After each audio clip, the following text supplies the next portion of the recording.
Good morning, all of you.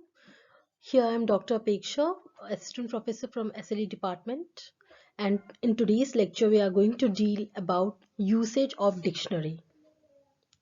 So in this lecture we are going to cover these topics such as features and problems, establishment of the word list, spellings, pronunciation, etymology, usage, okay, various different usages of dictionary, then illustrative quotations and technological aids.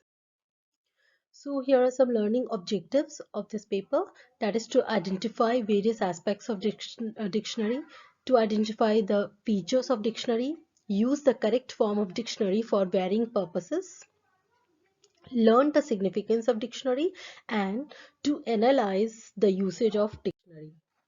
Now starting with the introductory part, the first we'll discuss about the features and problems establishment of the word list.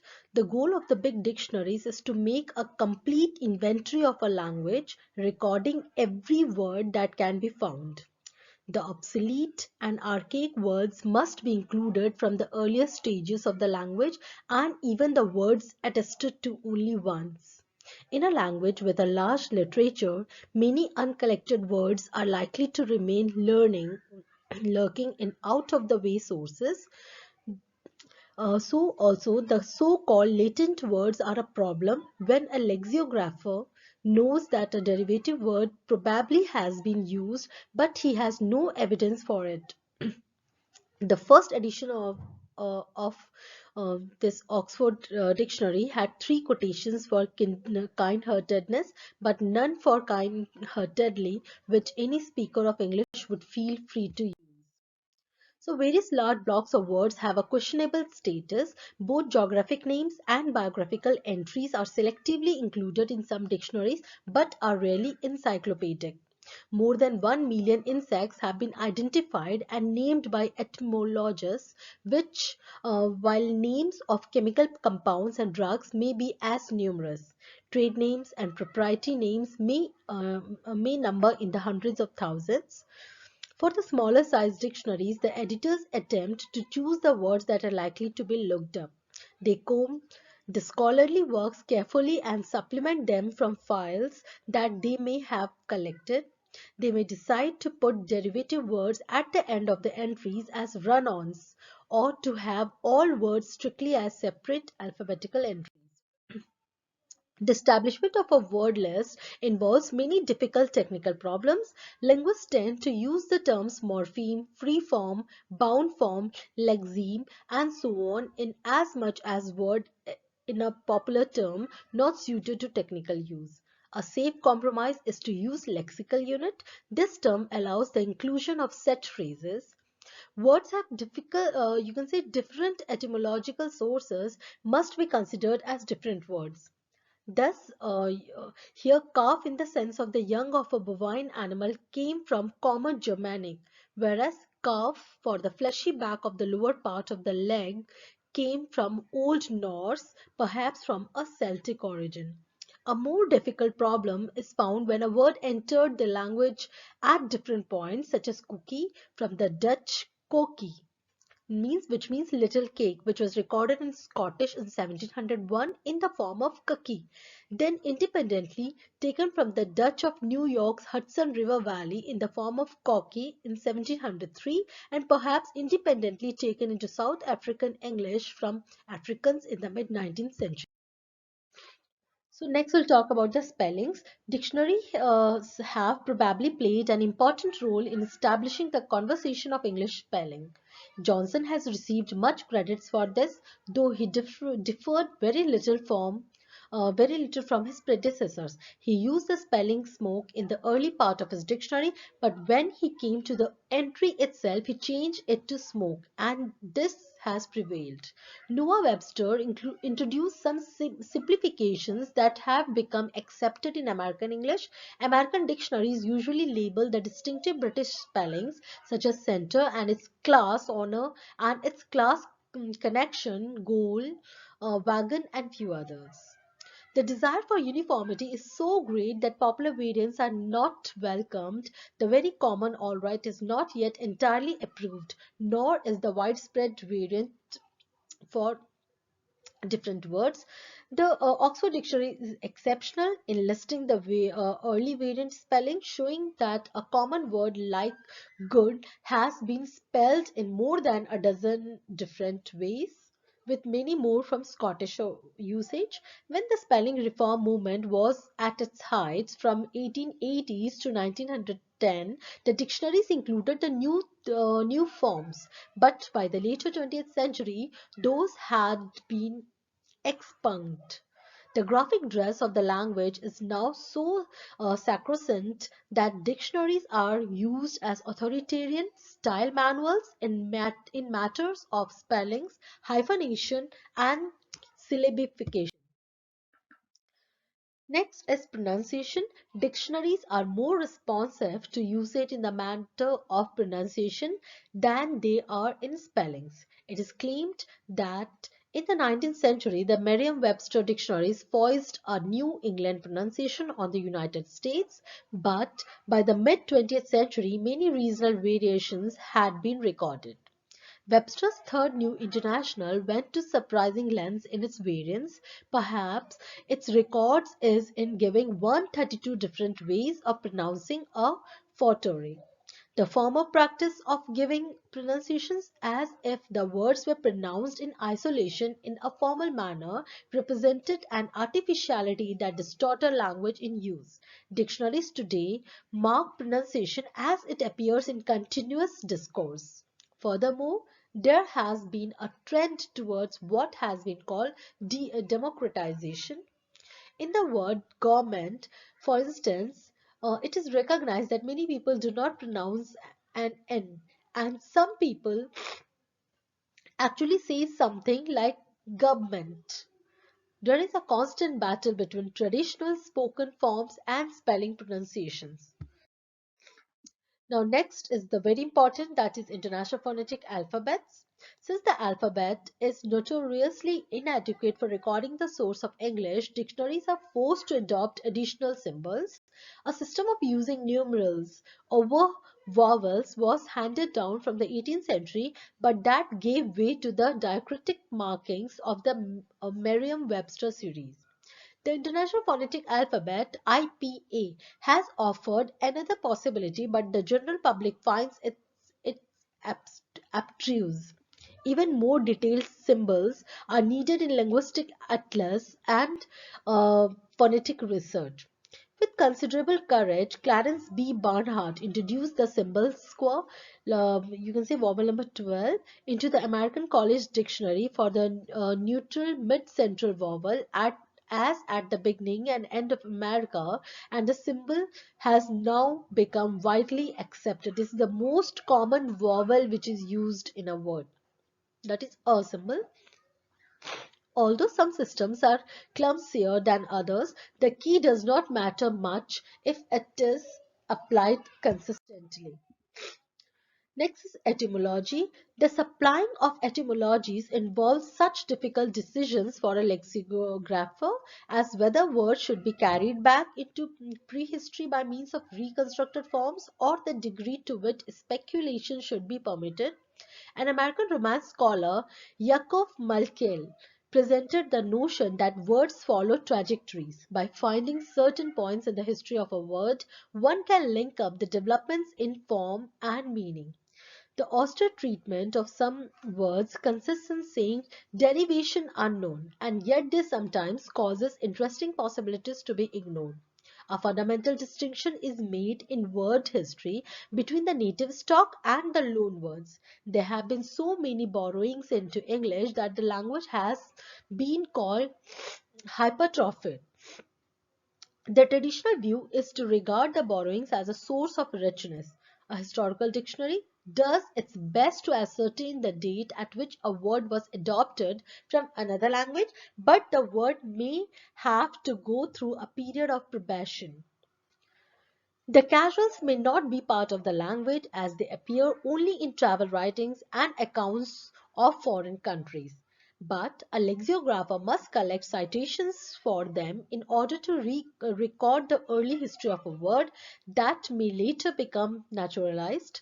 Some words may remain denizens for centuries, Murray pointed out, such as phenomenon treated as Greek genus, as Latin, and when a word is borrowed, its etymology may be traced through its descent in its original language. Some early philosophies assumed that there is a mystic relationship between the present use of word and its origin, and that etymology is a search for the true meaning.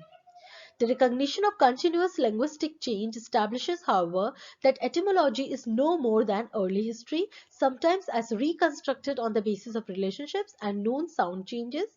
Ingenuity in etymologizing is dangerous, and even plausibility can be misleading, but ascertained fact has overriding importance. It is curious that contemporary slang is often more uncertain in its origin than words of long history. Next is grammatical information. Dictionaries are obliged to contain the two basic types of words of a language, the function words, those that perform the grammatical function of in a language, such as the articles, pronouns, prepositions, and conjunctions, and the referential words, those that symbolize entities outside the language system. Each type must be treated in a suitable way. Dictionaries have been much criticized for not including a sufficient grammatical information. It is usual to mark the part of speech, but not the categories of mass noun and count noun.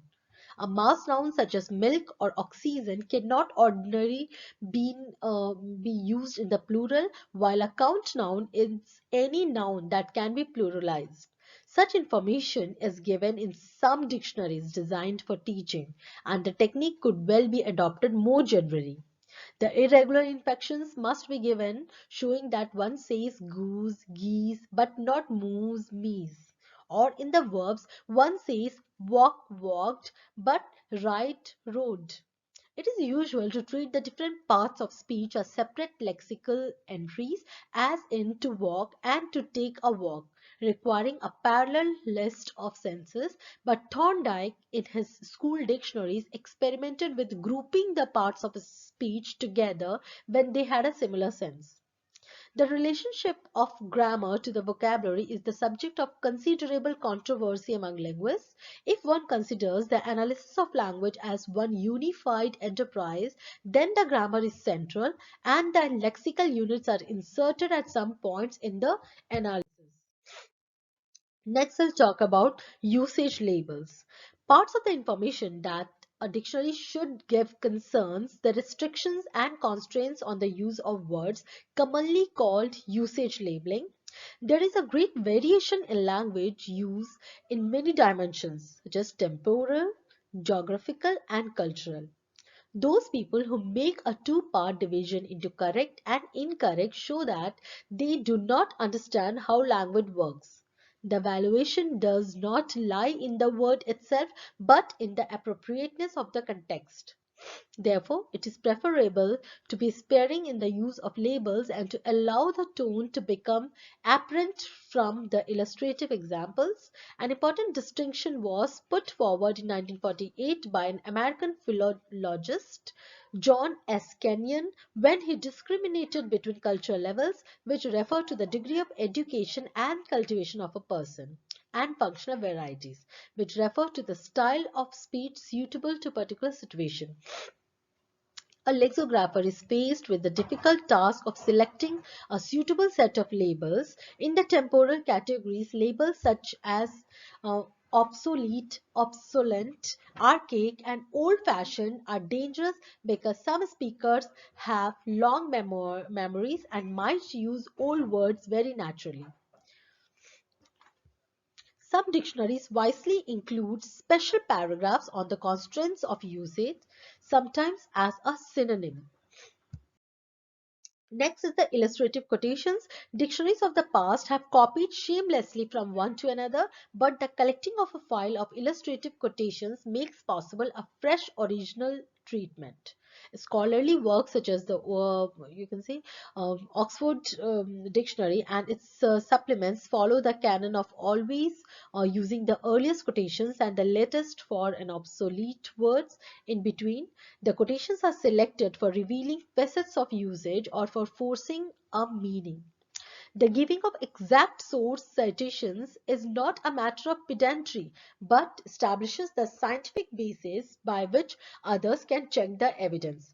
The different set of quotations accurately attested must have led to a different treatment.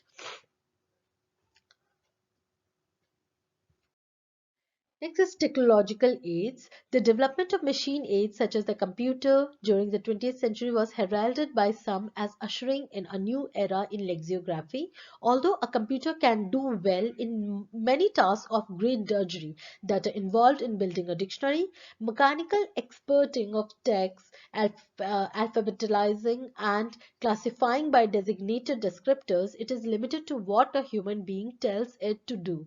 It is difficult for a computer to sort out homographs, that is, separate words that are spelled alike. At the editing stage, the delicate decisions must be humanly made. A computer can be used to good advantage in the compilation of concordances of individual authors or of limited texts. And then one type of dictionary could be made by a summation of concordances. Such a procedure with a large body of literature such as that of the Renaissance is especially advantageous because an editor would be overwhelmed working alone without any technological assistance. Next, we'll talk about the attitudes of society. Without a doubt, dictionaries have been a conservative force for many hundreds of years, not only in countries that have had an official academy that has the national language as part of its province, but also in the English-speaking countries in which academies have been spurned. Well-entrenched popular attitudes account for this. A new Platonic outlook assumes that there exists an ideal form of language from which faltering human beings have departed, and the dictionaries might bring people closer to the perfect language. Social attitudes have affected the dictionaries also in the enforcement of certain taboos. Certain words commonly called obscene have been omitted and thus irrational taboos have been strengthened. A perennial problem is in lexicography is the treatment of the terms of ethnic insult. The greatest value of a dictionary is in giving access to the full resources of a language and as a source of enhancing free enjoyment of the mother tongue. Here I have written some important practice questions like explain how social attitudes have affected the progression of dictionary, elucidate the historical significance of dictionary, explain the differences between thesaurus and dictionary, analyze how dictionary is helpful in pronunciation, and explain the differences between scholarly dictionary and specialized dictionary, which also we have discussed in the previous lecture, and explain how dictionary is the hub of grammatical information. Lastly, I have given here some certain references which you can just look after. Okay, here just I'm ending it. Thank you.